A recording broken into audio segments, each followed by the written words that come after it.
రజకులను గత ప్రభుత్వం పట్టించుకోలేదని రజక వృత్తిదారుల సంఘం రాష్ట్ర కార్యదర్శి ఫైళ్ళ ఆసయ్య అన్నారు.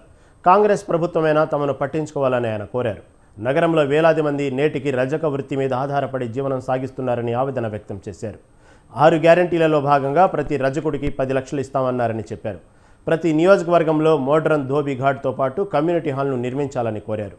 ఇందిరమ్మ ఇళ్ల పథకాల్లో రజకులకు మొదట ప్రాధాన్యతనిచ్చి సామాజిక భద్రతకు ప్రత్యేక రక్షణ చట్టం కల్పించాలని, లేకుంటే రజకులు పెద్ద ఎత్తున ఆందోళన చేపడతామని హెచ్చరించారు. చేసుకోవడం జరిగింది. 6 గ్యారంటీలతో పాటు రజక వృత్తిదారులకు కూడా ప్రతి ఒక్కరికి ఆర్థిక సహకారం కింద 10 లక్షలు ప్రభుత్వం ఇస్తామని చెప్పి ఎన్నికల మేనిఫెస్టోలో కూడా పొందుపరిచారు.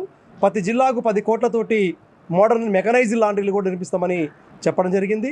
దాంతోపాటు రజకుల మీద సామాజిక దాడులు, దౌర్జన్యాలు, హత్యలు, అత్యాచారాలు ఇలా గ్రామీణ ప్రాంతంలో పెద్ద ఎత్తున జరుగుతూ ఉన్నాయి. కాబట్టి వారికి ప్రత్యేక రక్షణ చట్టం కూడా చేయాలని చెప్పి గతంలో కోరాం. దాన్ని కూడా ప్రభుత్వం చేస్తానని కూడా హామీ కూడా ఇవ్వడం జరిగింది. దాదాపు 3400 సహకార సంఘాలు ఇప్పటికీ మేము రిజిస్ట్రేషన్ చేసుకొని ఉన్నాం.